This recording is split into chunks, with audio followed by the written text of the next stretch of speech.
Hi గారు, welcome to our channel. ప్రస్తుతం మనతో పాటు దాము బాలాజీ గారు సీనియర్ జర్నలిస్ట్ ఉన్నారు. వారితో ఒకసారి మాట్లాడదాం. సార్ నమస్కారం. నమస్తే.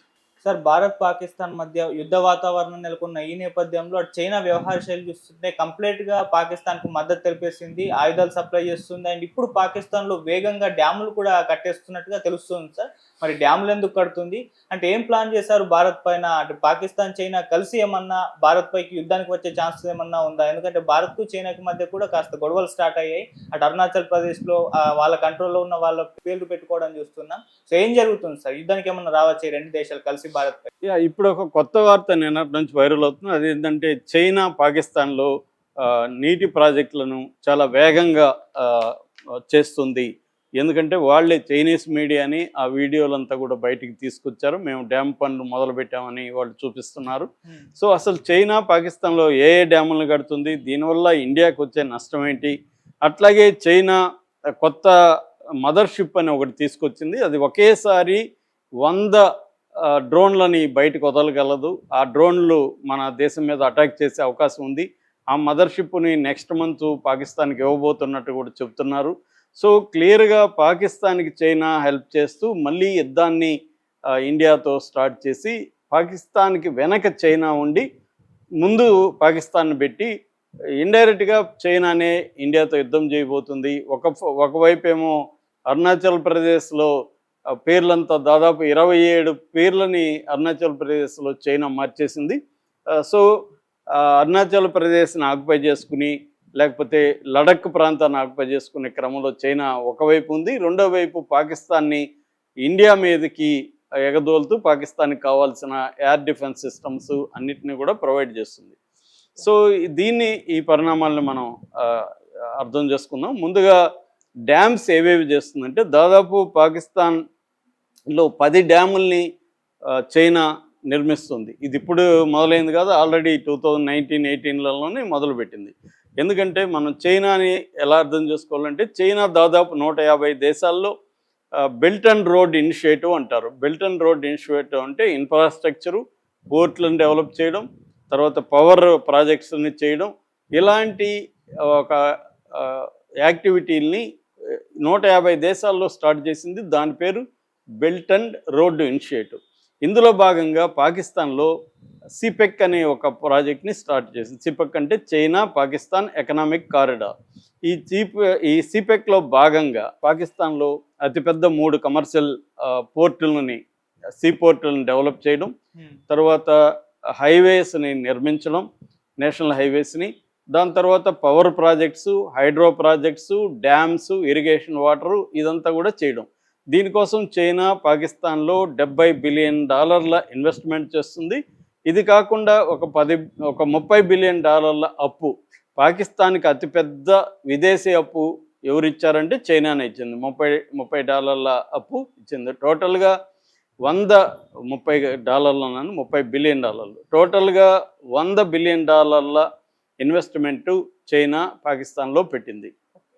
సో ఇప్పుడు ఏం చేస్తుందంటే మన ఈ ఆపరేషన్ సింధూరు ఇదంతా మొదలయ్యి మనం ఎప్పుడైతే ఇండస్ వాటర్ ట్రీటీ అనేది 6 ఇండస్ రివర్లకు సంబంధించి 6 నదులకు సంబంధించిన వాటర్ని పాకిస్తాన్కి కంప్లీట్గా ఆపలేదు, కానీ మనం తగ్గించడం లేదా స్టోర్ చేసి ఒక్కసారిగా వదిలి పాకిస్తాన్లో వరదలు క్రియేట్ చేయడం. రెండోది మన నాన్ కోఆపరేషన్, అంటే మన దానికి సంబంధించిన ఇన్ఫర్మేషన్ ఇవ్వకపోవడం, వాళ్ళ ఇంజనీర్ని ఇటువైపుగా అలో చేయకపోవడం, ఇలాంటి వాటి వల్ల వాటర్ క్రైసిస్ అనేది పాకిస్తాన్లో క్రియేట్ అవుతుంది. ఎందుకంటే 80% ఆఫ్ ద అగ్రికల్చర్ పాకిస్తాన్లో ఈ ఇండస్ వాటర్ దీని మీదనే డిపెండ్ అయింది. ముఖ్యంగా సింధ్ అండ్ పంజాబ్ ప్రావిన్సులు, రిచ్ ప్రావిన్సులు దీని మీద డిపెండ్ అయినాయి. సో దీనికి సంబంధించి ఇప్పుడు వాళ్ళు ఇండియాని ఒక పక్క బెదిరిస్తున్నారు. దీన్ని యాక్ట్ ఆఫ్ వార్, యుద్ధ చర్యగా మేము పరిగణిస్తాము, వాటర్ ట్రీటీని మీరు వెనక్కి తీసుకోకపోతే, అబేయన్స్ని వెనక్కి తీసుకోకపోతే మేము యుద్ధం మళ్ళీ చేస్తామని ఒక పక్క బెదిరిస్తున్నారు. రెండో పక్క చైనాని వేగవంతం చేయడానికి వాళ్ళ ఇషాక్ దర్ నిన్న వాళ్ళ deputy CM and deputy PM and foreign minister ఆయన 3 రోజులు చైనా పర్యటనకి వెళ్ళాడు. ఈ నేపథ్యంలో చైనా 2 రకాలుగా పాకిస్తాన్కి హెల్ప్ చేయడానికి ముందు వచ్చింది. ఒకటేమో డ్యాముల్ని ఆల్రెడీ చైనా కడుతుంది. అక్కడ దాదాపు 10 డ్యాములు అని చెప్పాను కదా, 10 డ్యాముల్ని కడుతుంది. ఆ 10 డ్యాముల్లో కొన్ని అత్యవసరమైన డ్యాముల్ని స్పీడప్ చేయడానికి చైనా రంగంలో దిగింది. మామూలుగా అయితే 2026, 2028 అలా టార్గెట్ పెట్టుకున్నారు. కానీ దాన్ని ఆగమేఘాల మీద నిర్మించడం అనేది చేస్తున్నారు. ఈ డ్యాముల్లో ముందుగా చెప్పుకోవాల్సింది డయామర్ డ్యాము. ఇది డయామర్ నది మీద బర్హా డ్యామ్ అన్నమాట. ఇది జాయింట్ వెంచర్, చైనా పాకిస్తాన్ కలిపి చేస్తున్నాయి. చైనా పవర్ అనే చైనాలో ఒక కంపెనీ ఉంది, అది 70% ఇన్వెస్ట్మెంట్ చేస్తుంది. పాకిస్తాన్లో ఫ్రాంటియర్ వర్క్ ఆర్గనైజేషన్ అని FWO ఇది 30% పెట్టుకుంటుంది. ఆ డ్యామ్ వచ్చి గిల్గిట్ బల్టిస్తాన్ అంటే మన POK అంటారు, పాక్ ఆక్యుపైడ్ కాశ్మీర్ దగ్గరలో ఈ ప్రాజెక్ట్ ఉంటుంది. దీన్ని ఇండియా వ్యతిరేకిస్తుంది.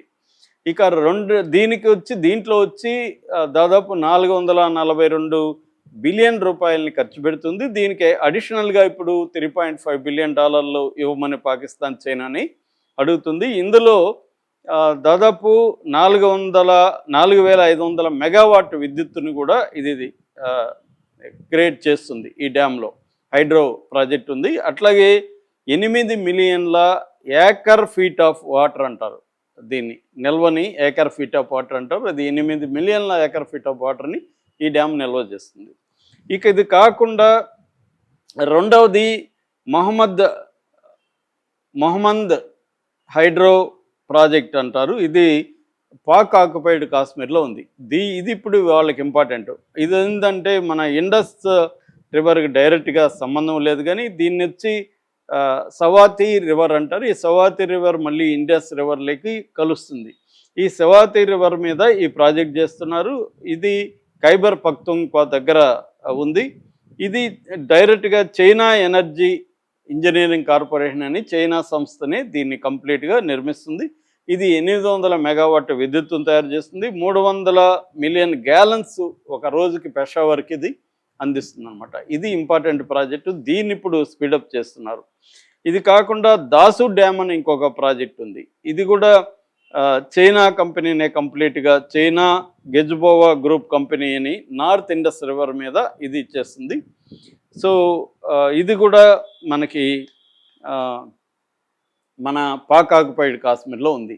సో ఇవి కాకుండా పాక్ ఆక్యుపైడ్ కాశ్మీర్లో ఇంకొక 7 ప్రాజెక్టులని ఈ డ్యామ్ అండ్ ఇరిగేషన్ ప్రాజెక్టులని చైనా నిర్మిస్తుంది. మొత్తం దాదాపు 10 ప్రాజెక్టులని ఇరిగేషన్, హైడ్రో, వాటర్ సప్లై ఈ ప్రాజెక్ట్స్ని చైనా నిర్మిస్తుంది. దీనివల్ల పాకిస్తాన్కి ఏంటంటే హైడ్రో పవర్ అందుతుంది, పవర్ క్రైసిస్ నుంచి బయటకు వస్తారు, ఇరిగేషన్ అందుతుంది, తాగునీరు వస్తుంది, వాళ్ళ ఇండస్ట్రీస్కి వాటర్ సప్లై జరుగుతుంది, అట్లాగే వాటర్ రవాణా కూడా మెరుగుపడుతుంది. సో ఈ ప్రాజెక్టులను ఇప్పుడు చైనా అక్కడ పెద్ద ఎత్తున చేస్తుంది. ఇక రెండవది, చైనా మామూలుగా మనకి ఈ యుద్ధంలో ఒకటి బయటపడింది ఏంటంటే మన ఎకోసిస్టమ్, డిఫెన్స్ ఎకోసిస్టమ్ అనేది మనకు మల్టిపుల్గా ఉంది. మనం ఫ్రాన్స్ నుంచి రాఫెల్ విమానాలు తీసుకున్నాం, తర్వాత రష్యా నుంచి S-400 తీసుకున్నాం, ఇజ్రాయెల్ నుంచి కొన్ని డ్రోన్స్, కొన్ని టెక్నాలజీ తీసుకున్నాం, అమెరికా నుంచి కొన్ని టెక్నాలజీ తీసుకున్నాం, ఇండియాలో ఇండిజినస్గా డెవలప్ చేసాం. ఇది మల్టిపుల్ ఎకోసిస్టమ్ అంది, ఒకే దాని మీద మనం డిపెండ్ అవ్వలేదు. కానీ పాకిస్తాన్ 81% వాళ్ళ డిఫెన్స్ అంతా కూడా చైనా నుంచి వచ్చింది. అంటే సింగిల్ ఎకోసిస్టమ్, వాళ్ళ డిఫెన్స్, ఎయిర్ డిఫెన్స్ కావచ్చు, ఎయిర్ క్రాఫ్ట్ కావచ్చు, ఇవన్నీ కూడా సింగిల్ ఎకోసిస్టము. వాళ్ళు పైగా చైనాకి 267 శాటిలైట్స్ ఉన్నాయి. సో 267 శాటిలైట్ల ద్వారా నెట్వర్కింగ్ అనేది పవర్ఫుల్గా ఉంది. అందుకనే మన రాఫెల్స్ని, మన విమానాలను కూడా వాళ్ళు కోల్చగలిగారు. అందుకనే మన వాళ్ళు మా ఎయిర్ డిఫెన్స్ కానీ ఎయిర్ ఫోర్స్లో ఎటువంటి నష్టాలు లేవని మన వాళ్ళు డిక్లేర్ చేయలేదు. ఎయిర్ మార్షల్ భారతి ఏమన్నాడు, కంబాట్ అంటే నష్టాలు ఉంటాయనే చెప్పాడు తప్ప ఆయన లేవని లేదు. సో ఇప్పుడు ప్రపంచం అంతా కూడా చైనా విమానాలు, చైనా డిఫెన్స్ సిస్టమ్ చాలా స్ట్రాంగ్గానే ఉంది అన్న ఒక సెన్స్ క్రియేట్ అయింది. అంటే పాకిస్తాన్ని అడ్డుపెట్టుకొని చైనా ఇండియా మీద వార్ అనేది ప్రచ్ఛన్న యుద్ధం ప్రాక్సీగా వాడుకొని పాకిస్తాన్ని, ఇండియాని డీస్టెబిలైజ్ చేయడానికి ట్రై చేస్తుంది. దీనికి మోడీ ఏం చేస్తున్నాడు, చైనా పేరు ఇప్పటివరకు ఎక్కడా ఎత్తలే. మనకు టర్కీ డ్రోన్స్ పంపిస్తే మన ప్రజలందరూ టర్కీకి వ్యతిరేకంగా పోరాడుతున్నారు. ఈవెన్ గవర్నమెంట్ కూడా టర్కీ కంపెనీలను కూడా బ్యాన్ చేసింది. కానీ చైనా పేరు కూడా ఇప్పటి వరకు ఏ రాజకీయ నాయకుడు కూడా ఎత్తట్లేదు. ఏ ప్రజలు కూడా చైనా మీద మేము తిరగబడతాం, చైనా వస్తువులను బ్యాన్ చేయండి, లేకపోతే చైనా కంపెనీలు తరిమేయండి అని డిమాండ్ చేయట్లేదు. ఎందుకంటే చైనా బలం పవర్ఫుల్ కంట్రీ. చైనాతో మనం యుద్ధం చేయడానికి రెడీగా లేము. చైనాతో గొడవ పెట్టుకుంటే మనకి ఇబ్బందులు ఎక్కువ అవుతాయి. ఎందుకంటే మనకంటే కూడా అనేక విషయాల్లో చైనా స్ట్రాంగ్గా ఉంది. సో అందుకని మనం కూడా బ్యాలెన్స్గా ఉండాల్సిన పరిస్థితి ఏర్పడింది. దీన్ని ఉపయోగించుకొని చైనా ఆర్థికంగా పాకిస్తాన్కి హెల్ప్ చేస్తుంది. ప్లస్ ఇండియాని అటాక్ చేయడానికి చైనా పవర్ఫుల్ వెపన్స్ని, పవర్ఫుల్ ఎయిర్ డిఫెన్స్ సిస్టమ్స్ని దీనికి అందిస్తుంది. ఇప్పుడు ఒక మదర్షిప్ అనేది ఒకటి కొత్తగా వచ్చింది. మదర్షిప్ అంటే స్కైలో, దాని పేరే స్కై హై, జువాన్ ఏదో అంటారు చైనా భాషలో, స్కై హై అనే మీనింగు. అదేంటంటే ఒక విమానం ఉంటుంది, దాంట్లో మామూలుగా అయితే వింగ్స్, 2 వింగ్స్ని కలిపితే దాదాపు 13 ఫీట్ అలా ఉంటుంది జనరల్గా మన ఎయిర్ అటాక్ చేసే విమానాలు. కానీ ఇప్పుడు నేను చెప్తున్న విమానం దాదాపు 25 ఫీట్ ఉంటుందని చెప్తున్నారు. ఒక్కసారిగా 100 డ్రోన్స్ని అది వదలగలదు. మామూలుగా ఇట్లా మల్టిపుల్ డ్రోన్స్ని వదలగలిగినవి అమెరికాలో మిగతా చోట్ల కూడా ఉన్నాయి, కానీ అవన్నీ అటాకింగ్ అంటే అసాల్ట్ డ్రోన్స్ కావు, సర్వైలెన్స్ డ్రోన్స్ అలాంటివి. కానీ ఈ మదర్షిప్ అయితే కంప్లీట్గా అటాకింగ్ డ్రోన్స్ని ఒకేసారికి 100 డ్రోన్స్ని అది బయటికి పంపించగలదు. అది ఇప్పుడు జూన్లో కంప్లీట్ టెస్ట్ చేసి పాకిస్తాన్కి ఇవ్వబోతున్నారు. ఎందుకంటే డ్రోన్ వార్ఫేర్ తక్కువ ఖర్చు, మనమేమో చాలా బిలియన్ల కొద్ది ఖర్చులు పెట్టి మనం చేస్తుంటే, పాకిస్తాన్ తెలివిగా ఏం చేస్తుందంటే చైనా సహాయంతో తక్కువ ఖర్చుతో ఎఫెక్టివ్ వార్ఫేర్ ఎలా చేయాలనే దాని మీద ఫోకస్ అనేది చేస్తుంది. సో ఇలాగా చైనా పాకిస్తాన్ ఉపయోగించుకొని ఇండియా మీద వార్ అనేది మళ్ళీ ఇంకొకసారి రిపీట్ చేయబోతుంది. ఎందుకంటే ఇప్పుడు అమెరికా కూడా ఇప్పటివరకు మనకి డైరెక్ట్గా హెల్ప్ చేస్తున్న దేశం ఒక ఇజ్రాయెల్ తప్ప ఎవరు లేరు. ఇజ్రాయెల్ కూడా అమెరికా అనుకుంటే కంట్రోల్ చేయగలదు. ఎందుకంటే ఇజ్రాయెల్ అమెరికా కంట్రోల్లో ఉంది. ఇంకే దేశం కూడా మనకు ముందుకొచ్చి మన వైపు లేదు. అదే పాకిస్తాన్కి చైనా డైరెక్ట్గా చెప్పకపోయినా చైనా ఫుల్ ఉంది. డైరెక్ట్గా అజర్బైజాన్ డైరెక్ట్గా హెల్ప్ చేస్తుంది. తర్వాత టర్కీ డైరెక్ట్గానే హెల్ప్ చేస్తుంది. ఇలా పాకిస్తాన్కి బలం ఇంటర్నేషనల్గా తీసుకున్నప్పుడు ఉంది. ఇది గుర్తించే మోడీ ఇప్పుడు అనేక పార్టీలతో 7 బృందాలను తయారు చేసి 35 దేశాలకు పంపిస్తున్నాడు. ఏదేమైనా మనం చైనాతో కూడా త్వరగానే ఓపెన్గా డిక్లేర్ చేయాల్సిన అవసరం ఉంది. ఎందుకంటే చైనాతో గతంలో 1965లో సైనో ఇండియా వార్ వచ్చింది. తర్వాత 20లో గాల్వాన్ వ్యాలీ క్లాషెస్ జరిగాయి. తర్వాత మనము ఈస్టర్న్ లడఖ్లో వాళ్ళకి మనకు గొడవలు జరిగాయి. ఆ తర్వాత అక్టోబర్ 2024లో మనకి వాళ్ళకి మధ్య సరిహద్దు ఒప్పందాలు జరిగాయి. అయినా కూడా దాన్ని ఉల్లంఘిస్తూ ఇప్పుడు ఇటు అరుణాచల్ ప్రదేశ్, ఇటు ఈస్టర్న్ లడఖ్ ప్రాంతంలో చైనా కాలు దూవుతుంది, మరోవైపు పాకిస్తాన్ని రెచ్చగొడుతుంది. దీన్ని ఇండియా ఎలా ఎదుర్కొంటుంది ఎఫెక్టివ్గా అనేది అతిపెద్ద ఛాలెంజ్గా మనం చెప్పుకోవచ్చు. Okay sir, thank you so much.